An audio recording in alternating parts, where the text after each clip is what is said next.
Hello there, and welcome to a special episode of the Star Wars Universe podcast. A podcast where we look at the fandom of Star Wars and how we interact with it on a day-by-day and a month-by-month basis. I'm your host, James, and joining me for this episode are guests from the past, as well as hopefully some guests from the future, as I put the question out of what would you like to see if Star Wars were to do a what-if series. So I'm going to hand over to past James, who has his conversation with Josh Hoyt.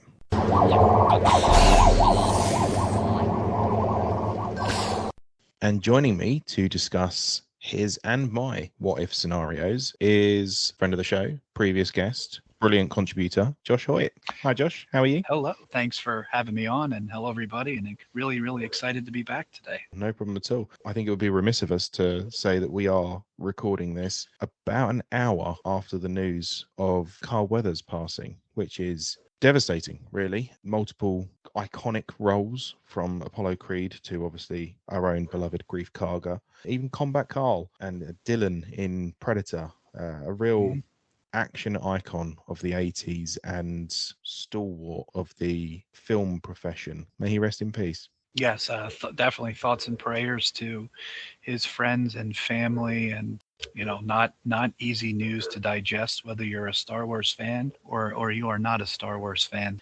We're now getting to an age where we're starting to lose our heroes, which is devastating. But we're here to talk about our what-if scenarios. So this episode is a special, which is due out on the 7th of February for Star Wars Podcast Day 2024, a celebration of, I believe, over 90 podcasts at this point in time, maybe even hitting 100, depends. We've still got a few more days. Star Wars-centric podcasts who are coming together to celebrate 25 years since the very first Star Wars podcast, which was called Jedi Talk, which came out in 1999. So I thought it'd be fun to do a special episode, and because I don't really do news and I don't really do sort of catch-ups on what's coming out or in-depth reviews, I thought it'd be a fun little episode to reach out to other people who have either been on the podcast or have contributed to the podcast, and even those who haven't are more than welcome to join in and engage in the conversation to discuss the prospective Star Wars what if show, to discuss what people would like to see. That's not to say we're going to be disappointed by what we're given, but it just means this is the what if scenarios we would quite like to see. So Josh, do you want to kick us off with your first one? Absolutely. So I will preface this by saying it's probably fairly obvious, but when they announced this, when we talked about this, I'm a big Marvel fan, I know, as you are, and my son was asking about what if, and he said to me, do you think Star Wars would ever do a what if? And I said, well, it could very well happen. And his first one was, well, Dad, like, what if Qui-Gon defeated Darth Maul? I said, well, you get to pick one of the five, and that's what we'll go with. So I said that's a great one. I said it's probably the most picked one if I had to guess. But so I told him I'd give him a shout out and pick his. So it's a great one. It's the most common, but you know what? That's not always a bad thing. It's the most asked question for a reason. What if Qui-Gon had beaten Darth Maul? What if the light side had won the Duel of the Fates? It's a great question. Unfortunately, my opinion on it is probably not a huge amount would have happened. I think Sidious would have shifted. He would have lost Maul, which he did anyway. Yep. The Dooku element, actually thinking about it, the Dooku element probably wouldn't have happened. He walked away because of Qui-Gon's death, didn't he? He did. But we do know that Sidious always had a plan. But it's to me, I would just love to see just what kind of story could they tell, and what other possible influence could come in. Like, what else?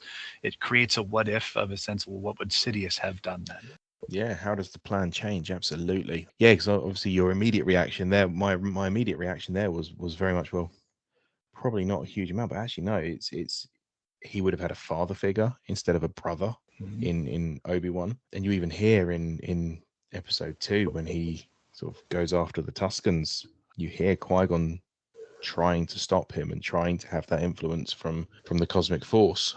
A very, very good question. And it would have certainly changed the entire landscape of the Star Wars universe. So yeah, I'd love to see it. I will say, I'm going to say I would love to see it because I'm going to love to see every suggestion I've heard so far. I'm down for whatever they want to give us. Yep. Um, I did put jokingly when I kind of teased this on Twitter, I said to somebody who responded to your account that, my first one was going to be, what if Star Wars fans actually liked Star Wars? That was my. That is the biggest what if question, isn't it? Really, it's what if we could unite and actually all just like Star Wars? That would be glorious. So my first one is also to do with Qui-Gon. So I was waiting for a meeting to start earlier, and I sort of realized I hadn't actually put anything down on paper. I started writing and didn't really stop. I decided to see if I could do one for each movie in the end. So my first one is, what if Qui-Gon had freed Shmi as well? Oh, I thought about that one actually. Yeah, didn't write that one down, but that is fascinating because that was a very traumatic and constant memory in his mind that he always went to, and that the power of that relationship and the suffering really had a detrimental impact on Anakin's decision making for that, with his nightmares and such. And yeah, that's a great one, because it really, what kind of influence would she have then been able to have on him? Yeah, I just thought it'd be a very interesting scenario to see play out. My next one here is a Rogue One what if, and Okay. this one is what if Project Stardust was a trap? So that, in a sense, that what they thought was going to be a mechanism or a way to bring down the Death Star, but it was merely just a way to give the rebellion a sense of hope that would not manifest itself.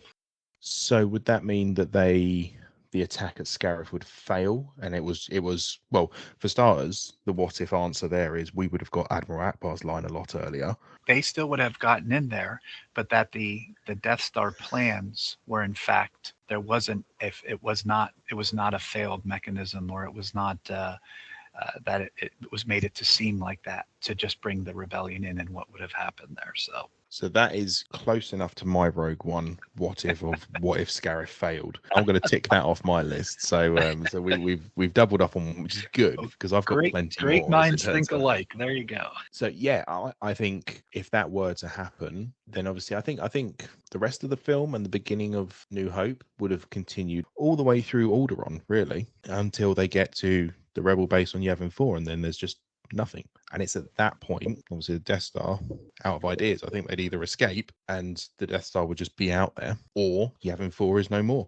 Yeah, the Scarif battle is one of my favorite sequences, space battles in Star Wars. I think the cinematography is amazing, and just seeing a tropical island, per se, with AT-ATs on there, is such a cool setting. But what would have happened then with regards to how would the rebellion have played out, and how much more powerful would the Empire have come? Because how do you pick yourself up from that? That's really the question, isn't it? Of you think you've got the plans to find a way to destroy this small moon, this inconceivably large thing, just to be met with nothing. How do you rally the troops, as it were? My next one is episode 2 related. I am going to go sequentially.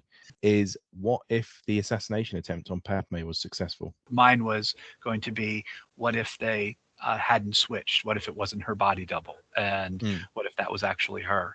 That was going to be my what if. But I was actually thinking of the worms. Oh, you were thinking of Zam Wessel one. The what if is any of the assassination attempts. Right. She could have died in the arena. I was thinking of the bombing on the platform, that one where she switched. That was the direction. But yeah, that one is as well too. I think for my one, it would have had to have been pre the Geonosian arena, because if it had happened on the platform, or if it had happened at the apartment, there's no actual romantic link yet.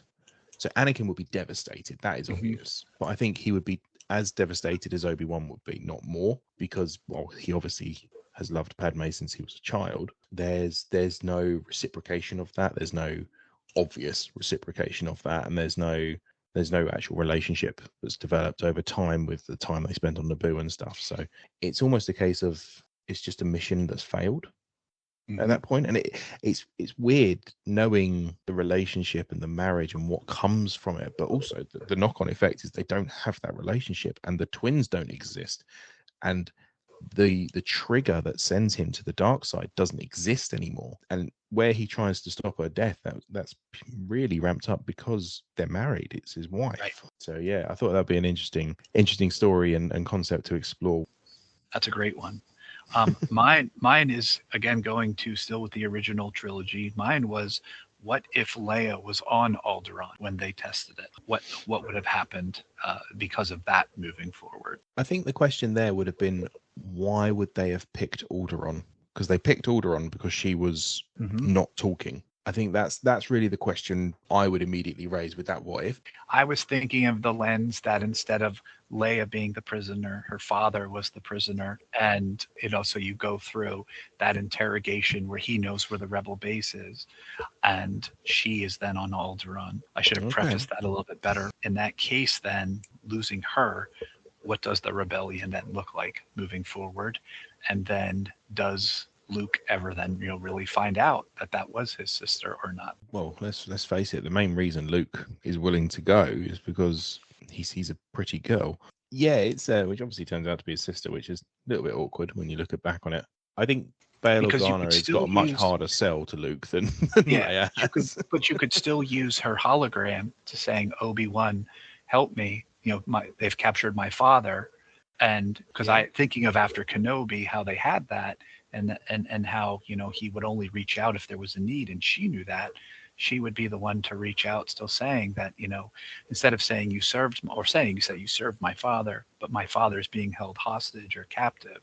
Going down that lens, I think broad strokes original trilogy, not a huge amount would change. It would just be Bail Organa instead of Leia Organa. Obviously, wider context in between episodes 6 and 7, that's where the big change comes in. And then obviously through the sequel trilogy of Bail isn't force sensitive like a Skywalker. Obviously you have to preface everything now with Sabine, that anyone can learn to touch the force and manipulate it, but he's not in a position to train Rey. That's really where the big crux of it comes in. And obviously we get no Kylo or Ben, but obviously knowing it's movies and knowing we would just rewrite it, they would probably make Mara Jade and Luke a thing and have Ben Skywalker instead of Ben Solo, like the EU. But no, I like that because it would have a different dynamic of a seasoned senator rather than a 19-year-old. So you would have the sort of almost parental element, and obviously Bail knowing that Luke is Leia's brother.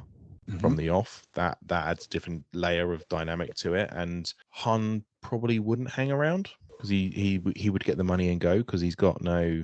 There's no connection. Yep. There's no rivalry with Luke for Leia's affections in episode 4. Yeah, because his primary objective was to get the money to be able to pay off his debt. Yeah, so it's interesting implications with that one. My next one comes from episode 3. What if Anakin was given the rank of master? That was one Chase and my son and I talked about, was what if he was granted master? That's a great one. Love it. That's, for me, is one of the true pushing points away from the Jedi. And obviously we've got the elements of the Clone Wars for additional context with the Ahsoka situation in season 5 and just the toll of the war.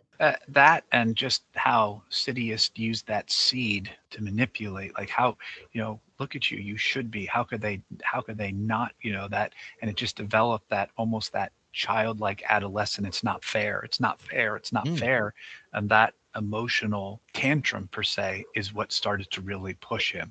Yeah, absolutely. And well, let's not forget, say adolescent tantrum, he wasn't that far out of teenage years. True, he was that's a great 22 point. Yep, that's a great point. Yes, 22, and he would have been certainly up there as one of the youngest masters. And it was probably unconventional, but he was always an unconventional Jedi. He probably should have been given the rank of master. I wonder if that would have allowed, well, it would have given him access to the restricted part of the archives to then search for a way to save Padme. And I think it could be a similar thing to with Revan and Bastila Shan, where they say, like, look, you're married, we don't like it, we can't expel you, you're the chosen one, just don't spread this as a way forward. Like, we'll make an exception. I will watch or listen. I'll just like you said, I'll take any of these, but anything that's Anakin related, make me 100 seasons of it. I will switch gears here, and I'm going to go to the Solo movie now. And mine is going to be what if Solo never won the card game? I thought about it when I was trying to figure out one because Solo was the last film I got to on my list, just because I couldn't think of something appropriate. And I was like, what if he lost the card game? What if Lando was bad at SPARC? And yes, I'll say my Solo one at the same time is my one ended up being, what if L3 hadn't been put into the Falcon? Oh yeah. Obviously, there's the implication of the overall implication. Han would have just had another ship.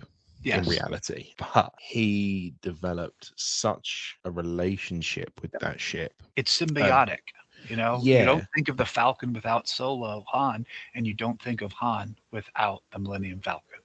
So yeah, mine kind of links because obviously L3 becomes the Falcon, and it's interesting. It is an interesting concept of how different of a character would Han be because he doesn't have that ship. I think the ship gives as much to his character as any other person's ship could ever do. I think he's as defined by his ship as any more so than any other character. Agreed. I think that's a really interesting thought of essentially what if Han didn't have the Falcon. My next one is episode 4. What if Luke was at home when the stormtroopers attacked?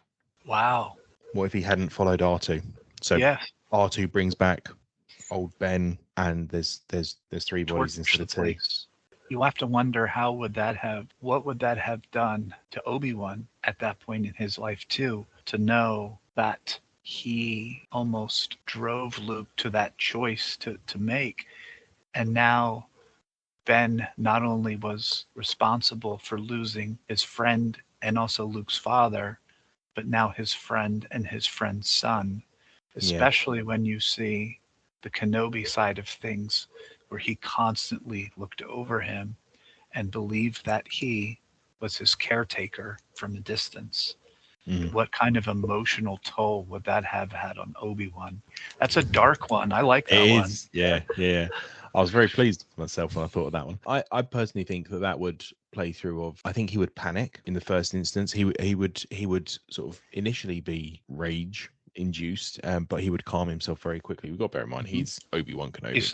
And I think, obviously, knowing what we know now with the events of Kenobi, he would probably head for Alderaan to try and find Leia. And if not, he would probably try and track down Yoda, because he knows that something needs to be done now, because the solution is no longer available. Yeah. So now you have to protect the last one. You have to you have to protect the last Jedi, per se. Yeah. So. Or he potentially tries to find the Phoenix crew. Yeah. Which could be a very, very interesting take on things, with the Phoenix crew being an active part of the original trilogy side of the story. I don't know, James. I think you might have a winner there. I hope they're listening and they tap you for that. So yeah. Oh, if you do, credit the show. Get the name out there. Get the name out there. Come on, Dave. I know you're out there listening. I have another Luke one. Mine was, what if Luke struck down the Emperor? From what side? Because that will dictate whether it's my episode 6 one or not. So when he sees the fleet being destroyed through the window, and he grabs the lightsaber, and he force grabs the lightsaber, and he immediately strikes down the Emperor in that aspect. Yeah, so my one is, what if Luke joined Vader? So it's same thing. Similar, yes. I genuinely believe in that moment, Luke turned. I think he gave in. He gave into the dark, and then he realized that he was fighting his father. Mm-hmm. And I think Vader's attempt to keep him in the dark failed. Do you think he joined it more than once towards that sequence? Because I always viewed it, when he starts talking to Luke about his sister, and when he screams no, I always interpreted that to me as that's a moment for Anakin, when Anakin realized, when he chops off Windu's arm to stop it because he needs to save his family. And that to me was the Luke moment of, now I need to kill you because of my sister. That, because I always viewed it like similar to you, that that there was multiple times where he did turn to the dark side. Yeah, he's walking that knife edge and he's tilting either way. And I think when he grabs the lightsaber and swings it at the Emperor, because he swings it at the Emperor, the angle of it is weird and doesn't make any sense. But Yeah, he must be swinging it at the Emperor. So I think he leans into the dark there and thinks, I need to do this for the galaxy. So it's that thing of he leans into the dark, but for all the right reasons, much like Anakin. And I think then when Vader threatens Leia, I think he taps into the dark there as a power boost, essentially, to protect his family, his newly found family. So yeah, I do think he sort of weaves between the two during that entire sequence, and his willingness to do that is kind of what awakens and brings Anakin to the foreground, because he's willing to tap into the dark to save his sister, and so Anakin taps into additional power to save his son, and that redeems him. So I think that's how I have always interpreted that final confrontation in the throne room. I really like that idea, and it's again, that's one of the very sort of out there ones of what if Luke turned. I'm going to go back here to the prequels here, and I'm going to, this is kind of prequels / Clone Wars, and what if Order 66 had the opposite effect? So instead of it's if it was a glitch, and it was actually to go after and realized who Sidious was, and to go after that aspect. So partnered with the Jedi instead of trying to kill the Jedi. I thought about that one. Or what if Order 66 wasn't a chip per se in the clones, but rather it was a power that the Emperor was so powerful that it actually turned all the Jedi, and the clones had to fight the Jedi. So I was thinking of something of that lens. I like it. Looking at the Order 66 element of it first, don't believe this is canon anymore, but there were originally in Legends, there were 150 orders that were programmed into the clones. Order 66 obviously being the very famous one of the Jedi have committed treason and need to be taken out. Order 67 is actually the inverse of that. So it was... Which Legends novel is that? I can't remember, but I've looked it up. I have looked it up previously. I'm going to look that up. Yeah, there's 150 of them. Not all of them are listed. They've only been mentioned here and there. So let me see if I can find it quickly. Wikipedia. Rise of the Separatists is where it was first mentioned. Order 4. In the event of the Supreme Commander, so the Chancellor, being incapacitated, overall Grand Army of Republic Command shall fall to the Vice Chair of the Senate until a successor is appointed. Order 5, in the order of the Chancellor being declared unfit to issue orders, as defined in Section 6, the Chief of the Defence Staff shall assume GAR command. Order 37, capture of a single wanted individual through the mass arrest and threatened execution of a civilian population. Follow-up directives include scenarios for body disposal. It's cheery. Oh, sorry, my mistake. It's Order 65. In the event of either a majority in the Senate declaring the Supreme Commander to be unfit to issue orders, or the Security Council declaring him or her to be unfit to issue orders, and an authenticated order being received by the GAR, commanders shall be authorized to detain the Supreme Commander with lethal force if necessary, and commander of the GAR shall fall to the acting Chancellor. There's a whole list of them. There's not that many more. The order actually exists, certainly in Legends. That scene is, again, people who haven't gone back to watch the Clone Wars, when you find that out, you see that, it's like, oh my gosh, that's what an incredible storytelling. And I like they didn't, so when I originally read it as they were implanted with chips, I did kind of groan a little bit, I'm not going to lie. But when I saw it was a biological chip, it kind of softened it a little bit. But yeah, no, I like it. I like both of those. My next one, which was episode 5, is what if the Empire won on Hoth? Which I suppose they kind of did, but yeah, I mean, won as in like they didn't get out, or they prevented the evacuation. Yeah, and I just thought that would be a fun to think about. Really, it doesn't have a huge impact, I think, apart from I think they would have escaped. If Luke doesn't get off, he never gets to Yoda, and he never really gets to to take that next step in his journey. And Vader did know his surname by that point. Yeah. Vader knew who he was. So you can probably think that he would probably then start training him, which then obviously leads into the one we spoke about of what if Luke turned. So it's a kind of a precursor to that, of another instance where that could have happened. Yeah, because you look at how many convoys were able to get his way to. It kept that hope of the rebellion alive, because you could never really tell how much of the rebellion was really left, because they were such a small group. I'm sure they had people in other places, but they were truly trying to stay hidden. All those probe droids they sent out, that was the only place where they could really find any existence. Again, an iconic scene. You cannot think of Snow without thinking of the Hoth system. So no, you really can't. You really can't. And just thinking of the AT-ATs and the shield generators and yep. Whatever game you end up playing, you've always got to take out those shield generators at some point, haven't you? Before we got on, I had talked that I did not have any for the sequel trilogy, but one that I just thought of was mine would have been for the sequel trilogy is when they're fighting the Praetorian Guards. What if that's when he became Ben Solo and he decided to stay? I will say that's probably one of the greatest scenes in Star Wars, certainly live action Star Wars, is that throne room battle. It's phenomenal. And it finally gave me that moment where you turn the lightsaber on and you turn it back off again and you're done. I've wanted to see that in a Star Wars thing for so long, and Kylo finally did it. So that's at the end of The Last Jedi. So, well, I don't think they would have found Exegol. Yeah. And so we would have had either the return, somehow Palpatine would have returned to the galaxy, or he would have had to have drawn them there another way, because I don't think he would have been strong enough to really come back without them coming to him first. I think it would have been just a different way to get them to where they needed to be. And to be honest, they went into that fight together on Exegol and still barely got out. Well, one of them didn't get out.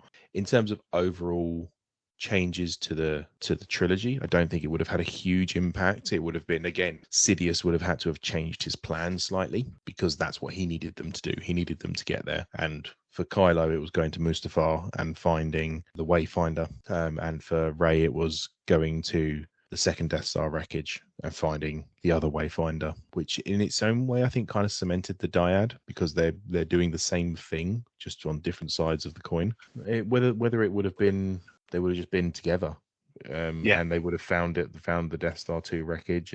But I don't know why they would have been on that quest if they were together. Maybe they would have restarted the Jedi Order. Yeah, and that's why I'm really fascinated to see what the new Star Wars with Daisy is going to be, and rebuilding the Jedi Order and what that's going to look like. That's one of the movies I'm really, really excited about, because it's such an unknown. I mean, I'm super excited for Filoni's movie, but who's really going to be involved with that. But where are they going to go with rebuilding the Jedi? What does that mean? Because again, with balance, when one side rises, so does the other. So what kind of threat is going to rise to challenge this new Jedi Order? Looking forward to seeing where the direction they're going to go there. So yeah, I think they've got a few different places they can go with it. It's all from Legends. They can either do the Vong in terms of big bad for that, and have sort of a trilogy of slowly, almost Endgame-esque. They slowly build up to the big culmination, or they could do the One Sith as a potential, right? Who are in another galaxy. Obviously, we've opened up that side of things as well. Or we could do Abeloth, that side of things. Oh, yeah. Because I don't think that's going to play a huge part in the Thrawn finale. Right. But I think it will be hinted at that she's still out there, and so could come back. You're then sort of tying in New Jedi Order and Fate of the Jedi storylines. Yeah. Where Rey, in the first film, or first two films, is fighting the Vong, and then goes off to explore and learn how these people who are devoid of the Force can exist, and do a bit of a walkabout film with her. Or a TV series with her. I think that would be that would be cool. You really open up some opportunities to expand the universe there as well. I'm looking forward to that. So I'm going to sort of hammer through my sequel ones pretty quickly. Go ahead. First one, Force Awakens, is what if Han had redeemed Kylo on the bridge? Okay. and hadn't cemented him in the dark side through, I think, was a sacrifice by Han. I do as well. There's that theory that makes a lot of sense. It wasn't actually Kylo that killed him. It was Han who killed himself. Yeah. He sort of grasped his hand and turned the lightsaber on. I think that was actually put to Harrison Ford, and he went, "Don't be so silly," in typical Harrison Ford way. But yeah, so I think that'd be quite an interesting thing, because then obviously we've got an entire trilogy of Ben goes to find Luke. Yeah. And they rebuild the Jedi Order together and train Rey and Finn. They train Finn. They realize he's Force sensitive. And then how does the relationship between Ben and Luke rekindle as well? A lot of distrust. Yeah. And I think that will be the crux of the middle film, if that were to happen, is Rey almost playing peacekeeper and basically trying to rebuild that relationship forcefully, and then having to sort of step back and let them have a battle. I think potentially the lightsaber fight between them actually still happens, but they just sort of use it as anger management almost, and then sort of get it out of the system.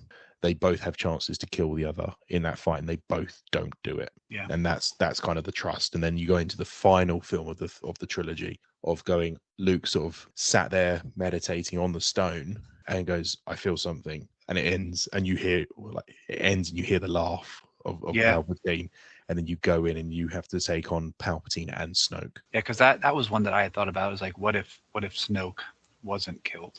And that was my next one. What if Snoke hadn't died? So that kind of ties into where I kind of went off on a bit of a tangent with that one. I sort of ran with that one a little bit. I think Snoke would be recalled to Exegol if that were to happen, or we wouldn't have Palpatine. I'm obviously basing it on the fact of maybe they planned to have Palpatine the whole time. I think the line of somehow Palpatine returned, it says they didn't. It was a bit of a knee-jerk reaction. Agree. I love Ian McDermott as Palpatine. He's wonderfully evil. One of the most sinister laughs in villain history, in my opinion. So absolutely. But my last one was, what if Kylo hadn't been redeemed? Rise of Skywalker. He turns up at Exegol, meets the Knights of Ren, and he then just walks through them, and they fall in step behind him. Yeah, I had thought of that. What if, just like I said, what if Luke had struck down the Emperor? What if Kylo had struck down the Emperor in the beginning? Now there's nothing in his way. He has complete control, in his mind anyway, complete control of, and that supreme leader per se. And what would that have looked like? The Supreme Sith Eternal. Just take some of these stories in such a different direction. So. Yeah, absolutely. So it's one thing that's always interested me is, I know it's not truly canon, but there's the mobile game Star Wars Galaxy of Heroes, which I play regularly, and none of the Kylo Ren characters are classified as Sith. He's never truly a Sith, and I think it's even in sort of the Book of Sith as well. He's never truly a Sith. He's just a dark side user, because he never fully gives into the dark side, because he's always got the love of the mother and sort of the and he's got he says it throughout the trilogy. He always feels the pull of the light, because he's a good person at heart. And I think that nuance really kind of gets forgotten a lot of the time with Ben or Kylo or whatever you want to call him. I like it, but I think if he hadn't been redeemed, he would have had to have done something to truly cement himself as the Sith. Yeah, because he sought that power, and he sought that out, and he believed he was the supreme leader once Snoke was dead, and it was his order. But you look through it, and obviously, if we take the idea that Han did it to himself to protect his son, Kylo doesn't really kill anyone of any significance to the story anyway. Kills plenty of people, but he doesn't make that big kill. Even protecting himself from the perceived attack by Luke, he creates a distraction so he can run away. He's never truly bad. Those are some really, really good ones. Hopefully we'll see some of these come to fruition.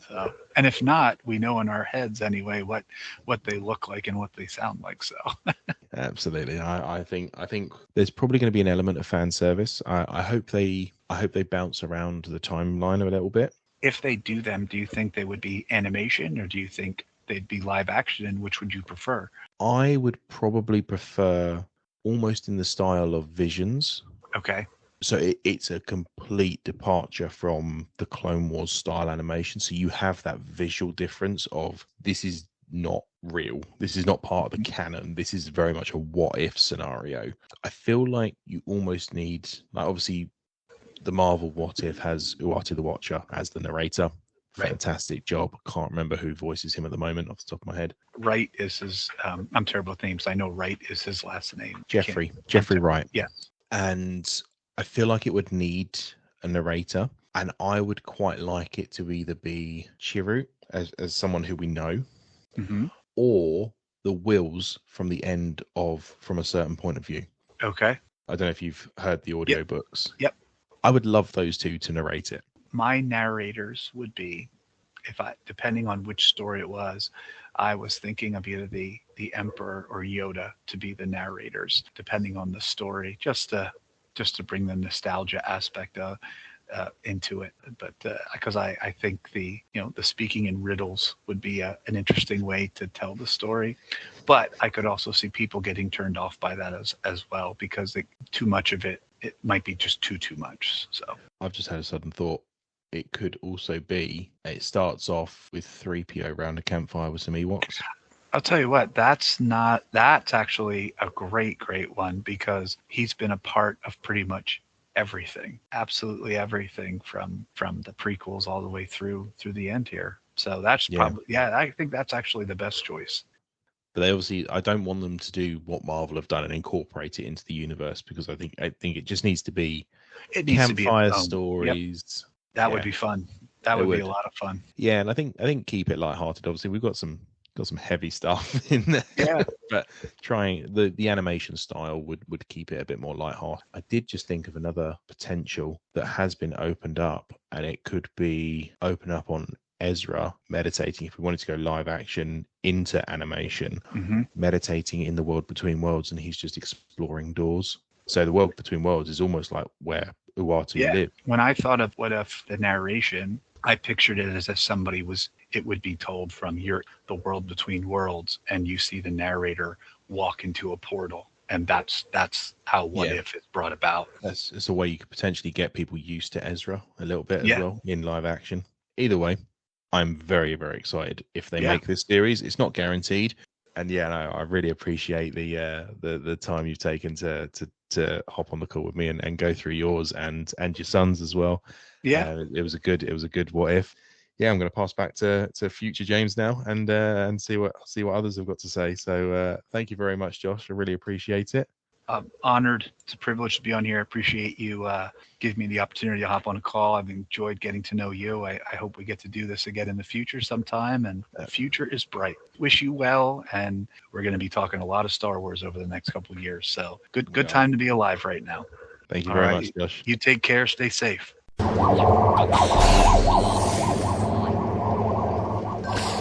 And thank you again to Josh. That was a really good conversation. I thoroughly enjoyed it, and I look forward to the next conversation we have. Moving on, I'm going to pass over to Past James again, who has a conversation with the SPARC Jedi Council.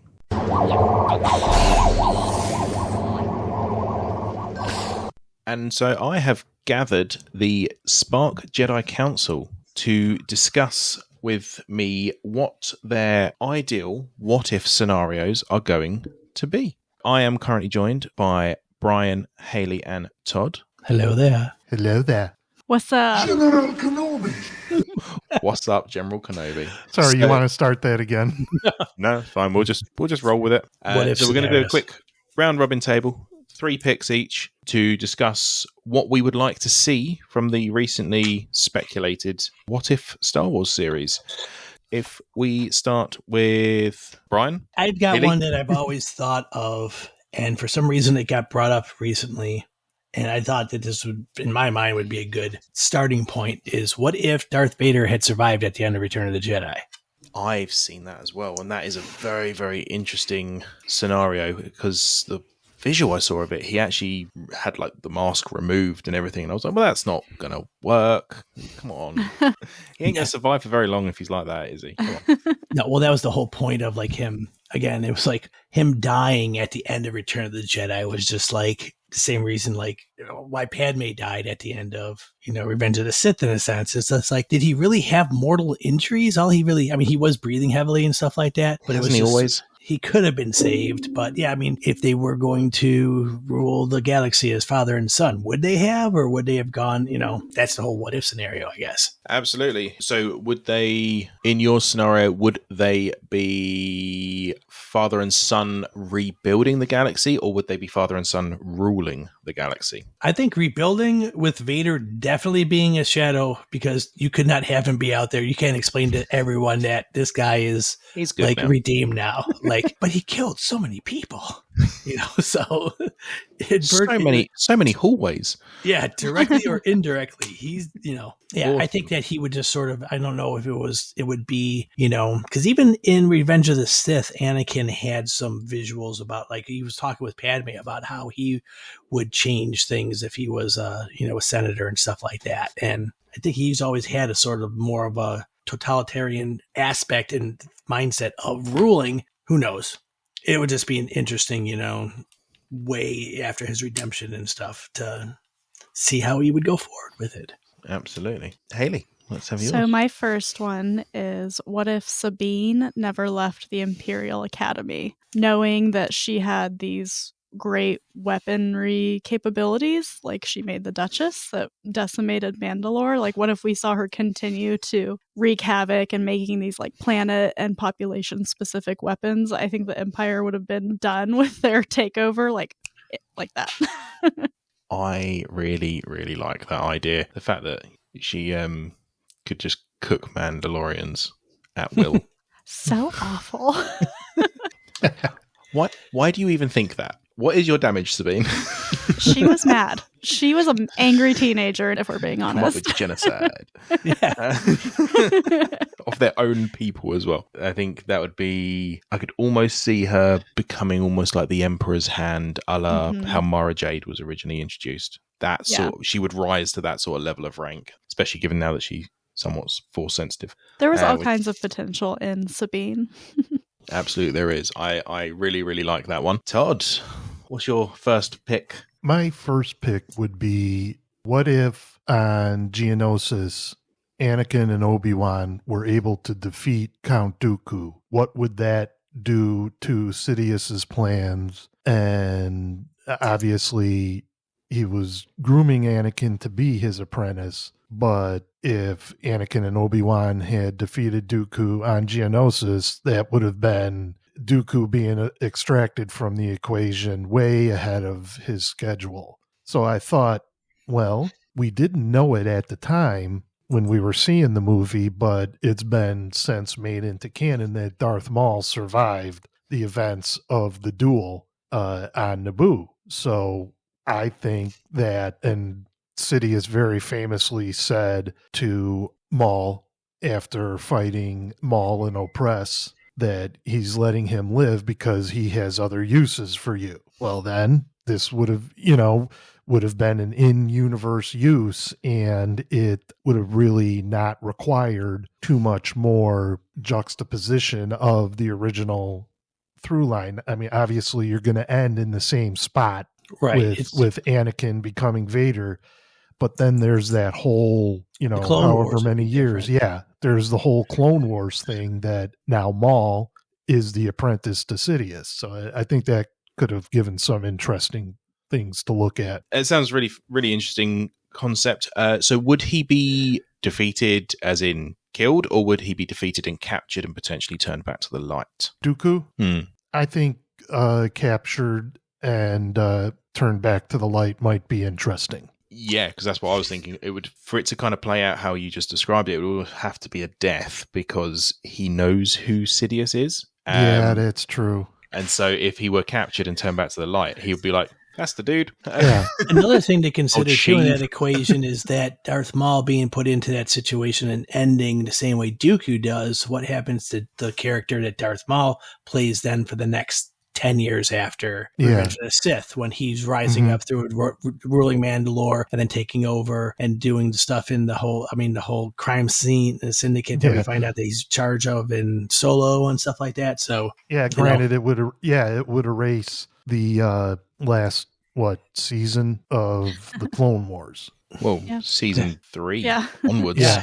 The True. whole Maul storyline. I actually remember in the lead up to episode 2 coming out, there were rumors circulating that Darth Maul was going to be back with metal legs. And I remember having those conversations and then at the end being like, oh, that would have been so cool. Because obviously he doesn't turn back up. And then like years later, guess he's back with metal legs. Yeah. Darth Maul, you got new legs. Here to get my space legs. But you ain't Darth got no legs, Maul, Darth Maul. ice cream.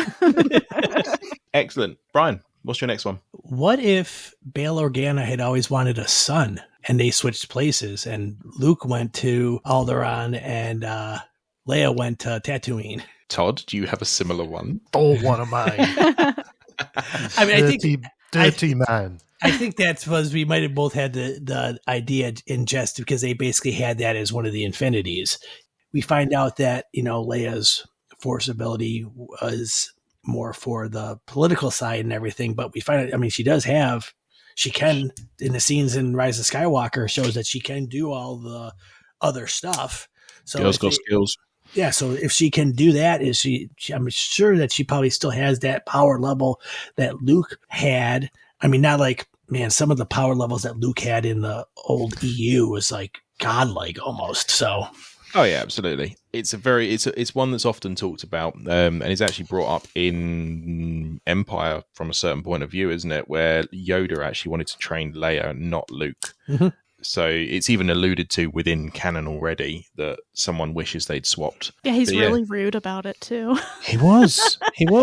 I think that could be a little bit of nature versus nurture too. Is that could you see Luke have been a little more proper and feisty the same way if he was raised like if we see in the Obi-Wan Kenobi series with how little Leia is? Could that be changed? And then Leia's the one that's sitting on, Tatooine waiting to go to Tassi Station to pick up the power converters, and complaining about it.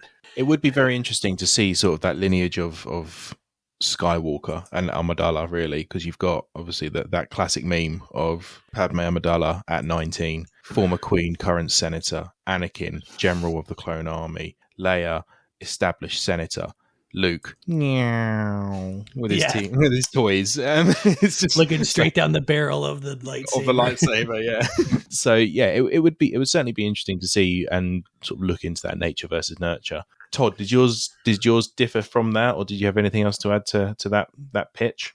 No, it pretty much follows what I was where my mind was going. If you think of another one in the meantime, feel free to throw it in. We'll give you some time to think because I'm going to go over to Hayley now. Well, I have a Leia one that's sort of that, but not really. It was what if she had never been an Imperial Senator because of how we see little Leia in the Obi-Wan show. She's so wild and adventurous. I could just see her, instead of having all those duties and learning how to conduct herself and learning diplomacy and all that, just kind of being a little feral and maybe running away from Alderaan and trying to be a smuggler or something like that, but still on behalf of the rebellion. I think it could have been a fun what if. My immediate thought there with you saying that was she would almost become Kira. Yeah, kind of. In that, because whatever organization she went to, she would rise up the ranks. Or she was actually on Alderaan the day the Death Star blew it up, so...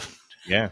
But it has other implications too. Like she wouldn't be there to get the plans from the Rogue One team, and she wouldn't be the one to hand off the plans and send the droids to Tatooine. So, and then they wouldn't have been there to blow up Alderaan because they wouldn't have been needing to show the lesson. Fine. Yeah, so they could have been Naboo or another Tatooine, Clatuine.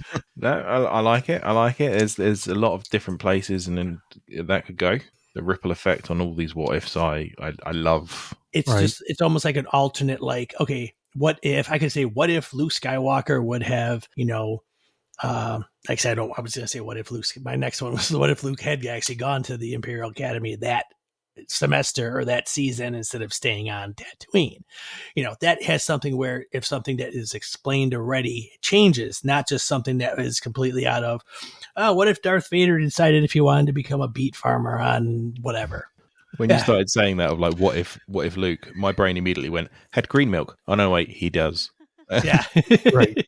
The most unnecessarily gross scene in all of Star Wars is Luke extracting that green milk. And that, Right. the Milking sweet, that the space sweet. cow. Mark Hamill did that with such joy.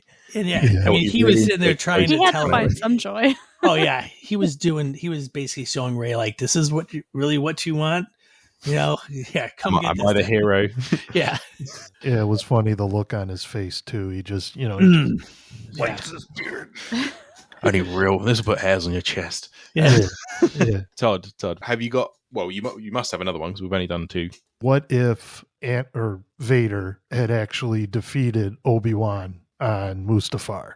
That's something that was actually covered in the original Xbox Revenge of the Sith game. There was, once you played through Alternate ending. and beaten the game, you could go through, beat the game, and have Anakin win. And after he defeats Obi-Wan, the cutscene continues to where Anakin just kind of kicks Obi-Wan's body down into the lava flow, and he walks up, and Sidious has landed his shuttle and hands Vader his new lightsaber, and Vader tosses it up in the air, ignites it, reverses it real quick, and runs Sidious through with it.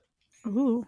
And immediately the clone troopers, pledge their allegiance to him, and, the galaxy goes on conceivably in darkness, and Anakin, or Vader, I keep calling him Anakin because he's out of the suit, but He's still Anakin at that point, I think. Yeah, well, he's kind of he Lord Vader, isn't he, at that point?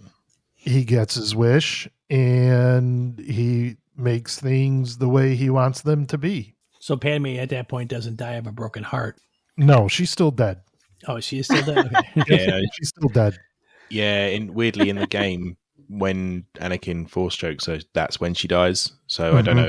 Yeah, And that was the same way. I mean, PS2 had that too. Yeah. Because I remember playing that, because that game the game itself was pretty much just a hack and slash, but I always just loved watching all of the cut scenes, because that came out before the movie or right around the time of the movie. it was because like 2 weeks after. A lot of people hadn't seen the movie before they got the game on pre-order, because I think it was released like 2 weeks after, but the pre-orders were sent out like a couple of days beforehand. Mm-hmm. So people were like, "Cool, the new Star Wars game," and just put it in. Hadn't seen the movie, and it's like Nobody there's loves to spoil Star Wars more than Star Wars itself. Oh, absolutely. I read all of the novelizations for the prequels like a month before the movies came out. Even if you'd missed that, Episode 1 soundtrack has a track called "The Qui-Gon's Demise" or something, or the Fall of Qui-Gon's Qui-Gon. noble end. It was released before the movie came out. Was it? Oh dear. The video game was released before the movie came out on April 2nd, 2005. So that was a good month. So that's probably why I remember reading it and looking forward in the novelization because of that whole signature of 2000 thing. And then also a lot of the scenes from the game were just scenes from the movie. Or just lifted straight out. Yeah, the whole like R2 at the beginning when he's like setting the battle droids, the super battle droids on fire and stuff like that was like. Wait a minute. There's conflicting information in here. In the narrative, it says it was released on May 5th, 2005, which I believe is when Revenge of the Sith was released. Yeah. No, Revenge of the Sith was released May 20. It was on. Was it? It was. Yeah, It was still released before the movie. Then. Yeah. Only a few weeks though. It's fine. Yeah. I like that idea. I like the fact that we have an idea of what it would look like, and yeah, I would love to see that played out. I would love to see that played out in animation, like Clone Wars animation, because obviously we recently got the remake, the Clone Wars style remake of the Jeweler Mustafar, which absolutely fantastic. But yeah, Brian, what's your next one? Or was yours the Luke going off to the Imperial Academy? That was it, but then when I thought about it, it was because he even said that when he was talking to Uncle Owen, was that I want to put my application in for the next thing, and he's like, we need to just stay on for one more season. So that really wouldn't have changed anything because the events that happened in the movie would have still played out the same way. He just wouldn't have ever went to the academy because he would have been off planet already, because the droids would have come down and the stormtroopers would have set his aunt and uncle on fire anyway. And so, yeah, so pretty much my third one is, what if it happened? It's like, it wouldn't change anything. Sorry. I didn't think about it too much before. I mean, I thought about it beforehand, but then I'm like, oh, I just rationalized it would myself. actually be really that, funny to see an episode of TV like that. Yeah, like, what if this? And then like nothing changed. No, like he actually like I'll go and just like, okay, that's fine. And then they just cut like, oh, well, they still, cut to that screen created by George Lucas. Yeah, no, exactly. That's exactly what I was just thinking about.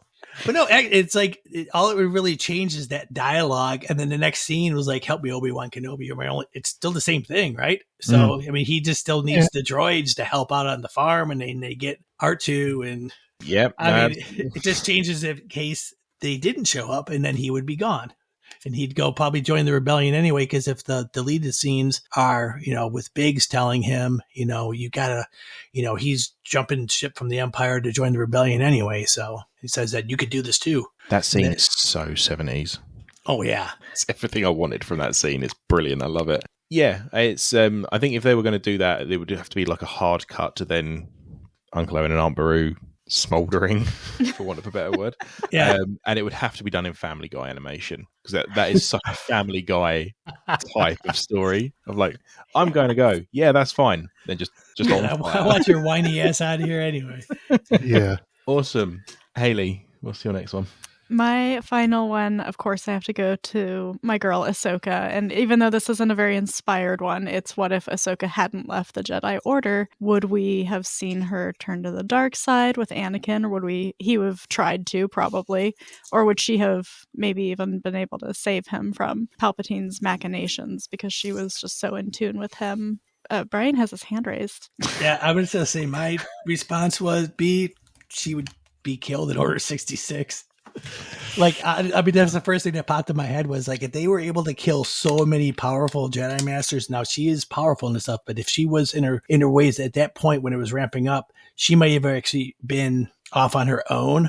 I don't think she would have. I think she would have prevented him from turning. Is my gut feel? Yeah, I really like that, and that I think that was a great one, Hayley, because you think about it, you think even to the Ahsoka series, Hu Yang told them to stay together. Yeah. And you think about bad things happened when Ahsoka and Sabine didn't stay together.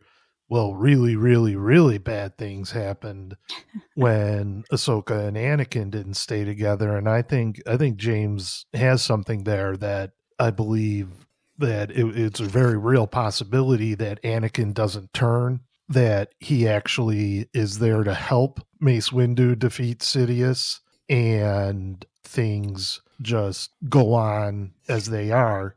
And then if you continue the through lines, like, okay, well, what's going to happen in the original trilogy and everything, then, well, don't forget, we've got Captain Metal Legs hanging out there as a possibility with, Savage. Granted, they're not as compelling or interesting, but, just in universe, it was a possibility for those two Sith to take over. I love that question, and it's not simple. It's not, because the machinations and the ripple effect of it are huge, because she was his anchor, and especially like Mortis and all the other big arcs they had. He would talk to her, and then she would sort of talk to Obi-Wan to find the answer if she didn't have it, and so she was kind of the glue that held those two together. So I love that question. I really love it. Todd, do you have a third? Have you thought of one or anything? Yes, I have a third. What if Padme lived?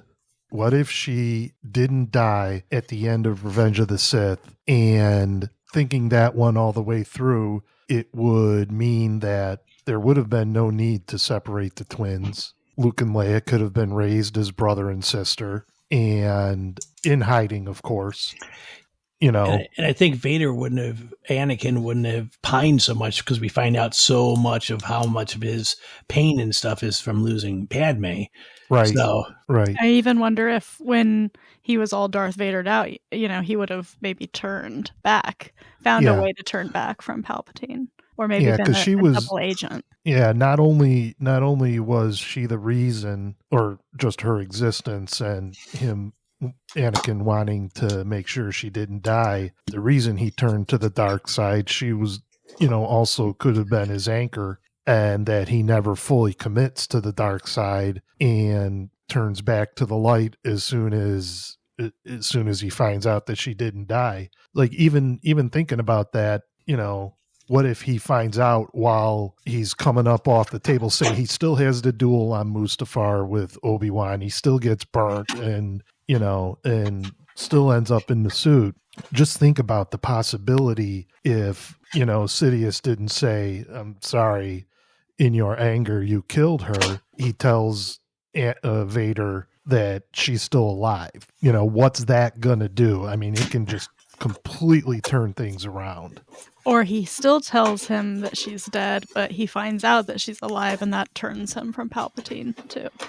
Even better. That's a fun one. Yeah, because we find out too that and we covered him on source pages earlier, was that when he finds out that Palpatine lied to him about his, Padme, when he finds out that Luke, the one that blew up the Death Star, is his son, he finds that out right away, not 19 years later. He might have been able to overthrow Palpatine earlier. There's also a period in the recent Darth Vader comics where Sabe, Padme's handmaiden, who is obviously mirror image of Padme, ends up working with Vader, and she tames him quite a lot just with her presence because she knows how to talk to him. And it's never expressly said that she knows he's Anakin, but the way he reacts to her and the way he kept her around really, really, really struck a chord with it. And so that's kind of a little glimpse into what that could look like. And it was that exact arc in the comic that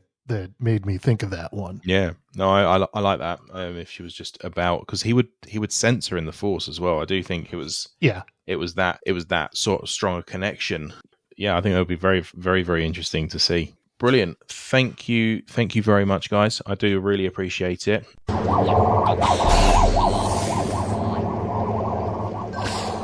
A huge thank you to Brian, Hayley, and Todd for their time on that one. And we're going to go straight into the voice note I received from the Star Wars splash page, guys.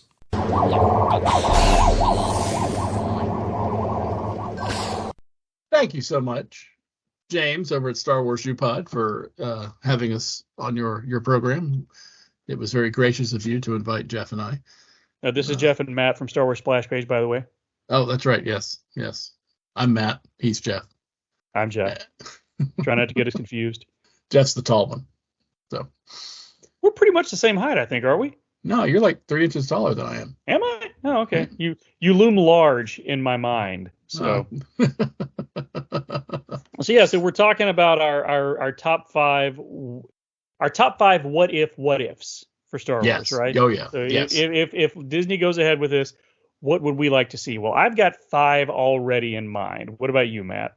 I've got at least one. Okay. So I'll talk about the ones that I want to see, and you can talk about the ones you want to see. So right. I'm going to go in order of what I would anticipate. So the one I want to see but is lowest on my list is Splinter of the Mind's Eye. Really? Yeah, I would like to see an animated version of Splinter of the Mind's Eye. Okay, that makes sense. Because it's technically kind of Legends canon now. So. Oh, it's not technically. It is Legends canon. Yeah. So I would like to see that. Well, it's funny you mentioned that because I'm actually in the process of rereading that novel. My condolences. No, I'm kidding. Well, we have a comic book adaptation, so it'd be fairly easy to do, and I think you could do it in, you could probably pull that off in 45 minutes or so, if need be. That definitely qualifies as a what if. So. Yeah, absolutely. What about you? What have you got then? Any other ideas? Oh gosh, let's see. For my top 5, let's see, number 5. I would like to know, what if Gold Squadron was successful in their attack run on the Death Star? Okay. Because think about it. Luke, made his bones by destroying the Death Star. True. So, he goes through, he's part of he's Red 5, but he doesn't get to deliver the kill shot. So he just becomes another pilot in the Rebel Alliance. Sure, yeah. Good call. which I think they could they could explore that because he could still kind of pursue his Jedi, his desire to be a Jedi, but he does so without the baggage of being an Alliance hero. Good point. Yeah, very true. So. Very true. Yeah. All right. Well, my number 4, I would like to remind everybody that this has been done in comic form before. We had Star Wars Infinities, about 20 years ago or so? Oh, yeah. And then, of course, there's always the Star Wars Tales as well that Dark Horse published. And a lot of mine are going to come from Star Wars Tales. So most of mine are going to come from pre-existing material that I would just like to see animated. And the second one is going to be that Star Wars Infinities series. I want to see all 3 of them. See Leia become, Vader's, the Emperor's right hand, like she did in the comics. I think that would be a lot of fun and kind of chilling, Yeah. And I think it would be very enjoyable, and it would just be a nice reminder that, that all of this has happened before, and it will all happen again. All right. Well, I will build on that one, and my number 4 will be this. What if it was Leia who went to Tatooine and Luke to Alderaan? Oh, that's a good one. Yeah, that's a good one. That would change, I think, the entire dynamic of the saga. Yeah. Or would it? Because Obi-Wan would be looking out for Leia, and Luke would, be raised as a prince of Alderaan. That's a good point. Yeah, I like that. So my third one is going to be, and again, this is going to be another adaptation. I know I'm maybe not really following, the formula or whatever, but I would like a what if Chewbacca was actually Sasquatch. And you remember that's both of our favorite Star Wars Tales story ever. Yeah. Oh yeah. Was the Millennium Falcon crash landing in a forest, Han dying, and Chewie forced to live out his years, and he gets discovered almost by Indiana Jones. I think the internet would break if they adapted that. Which is exactly why they should, because the internet needs to be broken. Oh wow, that would be incredible. Yeah. Still my favorite Star Wars story of all time. Mine too. Star Wars Tales 19. That is so good. All right. Well, my what if number 3 would be, what if Valance was unable to destroy the Super Mega Droid in Bounty Hunters number 42? Ooh, very current. Maybe we could get some more people reading the comics too. Because if Valance doesn't destroy it, then that I think negates any sort of real rescue attempt by Leia, Lando, Chewie, because why throw them to the Sarlacc? Throw them into the Sarlacc pit when they could just have the super droid made with cortosis, negating lightsaber blade. That's a good point. Yeah, no, that would be cool. It could be very cool. Thank you. Well, my number 2, I'm reaching back to the prequel era. What if Anakin had refused the Emperor's offer to turn to the dark side and had actually turned him in to be arrested? That's a good one. I like that. Yeah. One. Can you imagine that opens up like a whole can of worms for what could have happened? What would have happened to the Republic? What would have happened to the Jedi Order? Oh my gosh, Order 66 never happened. Oh my god, that would be nuts. Yeah. Because there would be a soup to nuts overhaul of the Jedi Council. They would it would almost it'd almost be like what we saw in Shadows of Starlight, where they would just call everybody home, reformulate their principles, going oh my gosh, we missed a Sith Lord who came this close to taking over the galaxy. Where there'd be it's crisis in the Jedi Temple. How can a Sith Lord go unimpeded and unrevealed just under the noses of our greatest Jedi? Is the Republic safe? That would be incredible. Yeah, it could be very cool. I would really, really, really enjoy that a lot. That's a good one, man. I think I win, folks. That is a really good one. So, wow. Maybe that should have been my number 1. All right, what about you, Matt? What's your number 2? What if the Wampa killed Luke Skywalker? That was my number 1. Oh, yeah. No, that's cool. That's good though. That was What if Luke died on Hoth? That's okay though. That's okay. That can be yours, and I'll have another number 1. Okay. So that's good. That's good though. Yeah, I was thinking the same thing. Like, what happens? Does the Rebel Alliance fail? Does Vader take over? What happens? All right. Yeah. What's your number 1? So my number 1 then is going to be, what if Finn had actually learned to be a Jedi? Oh, like that we would all be thought he was great. going to. Like he should have. He should have. Yeah. What if Oh, Finn yeah. had become a Jedi? That's a great one. All right, that's a good number one. So now that she stole my number one, what is your number one, Matt? I'll lead it real close to the mic. Jeff, what if Watto did accept Republic credits? Pump Pump, directed by George Lucas. The end. Yep. The end. Think about it, man. If Watto had accepted Republic credits, boom. Yeah, the Emperor would have had to just start from scratch. That's good. Yeah, I dig it. That's my number one. That's a good number one. I like it. All right. Well, there you go. That is the that is the combined, or I guess combined top 10. Yeah, well, our respective top fives. There you go. All right. James, Yes, thank you. Yes, James, thank you for asking us to take part. This was a lot of fun. Can't wait to hear what everybody else comes up with.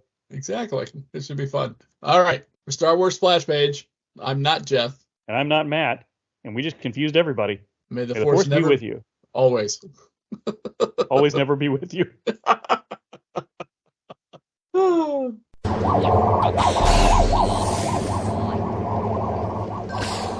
A huge thank you to the Star Wars Splash Page guys for that feedback and what if scenarios. Made me laugh. They did make me laugh. I really enjoyed all of them. Really appreciate you taking the time to send that in. Last voice notes we have are from good friend of the show and good friend of mine, the host of Yoda's Datapad.com, and that is Evan. Hi,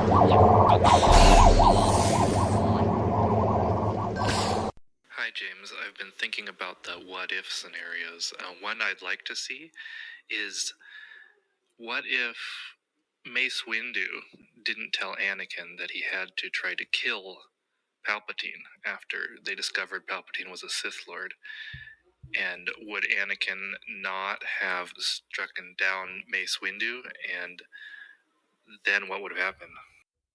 Another one I'm thinking about is, what if Anakin, when he was a kid, didn't win the pod race? I think it'd just be fun to see what other ways Qui-Gon and Obi-Wan and the crew could find to get off of Tatooine. Here's one from the classic trilogy. I wonder what would have happened if Boba Fett had not fallen all the way into the Sarlacc and he had escaped right away unharmed. Maybe Luke and Leia and the crew had also escaped, but I wonder if Boba Fett might have showed up at the Battle of Endor, especially since he has a history of working with Darth Vader, and if that could have caused any interesting twists in what happened there.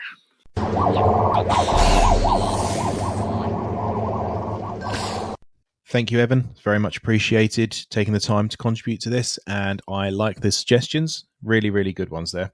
Turning our attention to some written feedback I received from my friend Ant, who has said, what if Qui-Gon lived? I think that one's been covered previously, and it is still a very, very good question. I would definitely like to see that as a what if episode. What if Amidala's ship crashed on Endor looking for a hyperdrive and Wicket was then the chosen one? I laughed at this. I loved this one. I laughed at this for a long time, and I've thought about it a lot since you sent this to me. It's brilliant. I love the Ewoks, and Wicket as the chosen one. Yub nub. That's all I can say, really. What if Anakin loves sand? Well, that puts a whole different twist on everything, doesn't it? What if Kamino wasn't destroyed? Now, that was one of the most powerful scenes in Bad Batch, and I really loved seeing it. But if it hadn't been destroyed, what would have happened? That's a really, really good question. I like that one a lot. What if Luke was adopted by the Organas? Well, this has been mentioned a couple of times by various people. Again, fantastic question. Really, really appreciate that. And what if Greedo shot first? I think the result would be the same because they shot very, very close together. Greedo missed. Han didn't. And the final one was, what if Jabba was a Jedi? This one blew my mind. I don't think there's been a Hutt Force sensitive that we've been made aware of in the entirety of the Star Wars canon. I can't think if there ever has been in Legends. If anyone can think of one, please let me know. I love all of those suggestions, and I really appreciate and really enjoyed listening to everyone talk about all of their preferred what-if scenarios. And if you've got one that you haven't that hasn't been covered by this episode, write in. Tell me. Start a conversation with me about it. I really want to hear what you've got to say about it. You can contact the show via Twitter, which is at Star Wars UPod, or you can contact the show via email at starwarsupod@gmail.com. And that's going to draw our time here together to a close. I really appreciate all the time everyone has taken to contribute to this show and let me know all their different what-if scenarios they'd like to see. And let's not forget why we're here. This special episode is to celebrate the 25th anniversary of the very first Star Wars podcast, Jedi Talk, on the 7th of February, 1999. And a special shout out to Star Wars Podcast Day on Twitter, who is organising this. Over 90 podcasts are celebrating this. It's a fantastic effort. It's the 4th year you're doing it. It's my first year, and I'm really, really proud to be a part of this movement. And I look forward to taking part in next year's one as well. So that's it for me. I really appreciate it. We do have the friends of the podcast, which I will give a very quick shout out to in no particular order. Children of the Watch, Force Ghost Conversations, Galactic War Report, Source Pages, Star Wars 7x7, Star Wars Splash Page, Star Wars The Saga Continues, and Starlight Beacon Transmissions. So that's it from us. We'll be back to our usual scheduling from the 1st of March. We may have some other specials down the line. We'll see what happens. But for now, that's it from me. And may the Force be with you. Always.